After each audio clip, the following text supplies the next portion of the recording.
Salam alaikum wa rahmatullahi wa barakatuh. Je suis Adil, je suis originaire du Maroc. J'ai 40 ans, je suis musulman, donc je témoigne qu'il n'y a de divinité qu'Allah et que Mohammed est le messager d'Allah et le dernier des prophètes. Avec la permission d'Allah, j'ai fait des rêves véridiques concernant les signes du jour du jugement. Subhanallah. Les hadiths affirment sans ambiguïté que le rêve véridique est une partie de la prophétie qui va perdurer jusqu'à la fin des temps. Le rêve véridique est une émanation venant d'Allah. Il en est ressorti que les derniers signes de l'heure ont commencé. Ils ont commencé par des avertissements, des indicateurs. Parmi ces derniers signes, il y a des signes dits majeurs, et nous sommes proches de leur réalisation. Ce constat est aussi l'avis de nombreux savants. Ceci étant, parmi les signes majeurs, il y a l'apparition d'un personnage qui donnera la suprématie à la religion et emplira la terre de justice. Cet homme, selon la prophétie, porte le même nom que le messager d'Allah, paix et bénédiction d'Allah soit sur lui. Puis le nom de son père est semblable à celui du père du messager d'Allah, paix et bénédiction d'Allah soit sur lui. Ainsi, cet homme doit s'appeler Mohammed ibn Abdullah, ou du moins avoir la bonne composante. Cet homme doit être un descendant du messager d'Allah, paix et bénédiction d'Allah soit sur lui. Sa description rapportée dans les textes est qu'il a le front dégarni et le nez aquilin, un nez courbé en forme de bec d'aigle.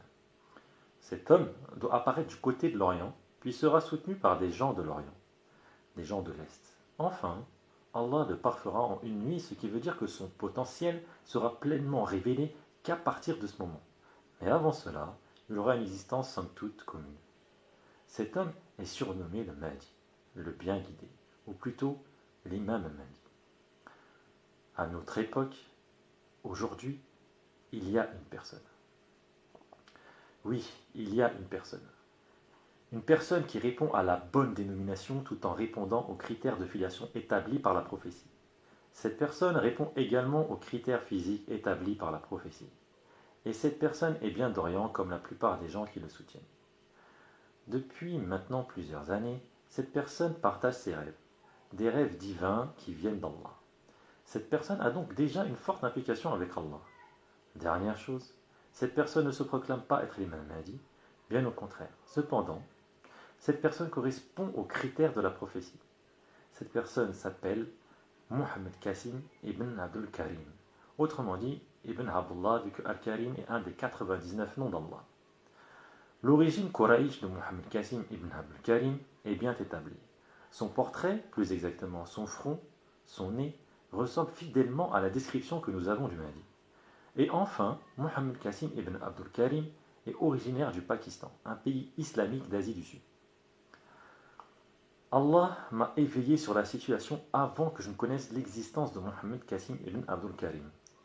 Allah m'a donc guidé et m'a permis de reconnaître la vérité. Je crois en Mohammed Qasim, il est mon frère en Allah, ses rêves sont véridiques car ils viennent d'Allah. Tous les musulmans devraient croire aux rêves de Mohammed Qasim car ses rêves sont en totale conformité avec le Coran et la Sunna. Qui plus est, il est maintenant évident que Mohammed Qasim ibn Abdul Karim est la personne désignée pour être Mahdi. Il répond aux critères établis de la prophétie et est proche d'accomplir sa destinée, Inch'Allah. Et Allah c'est mieux. Salam alaikum.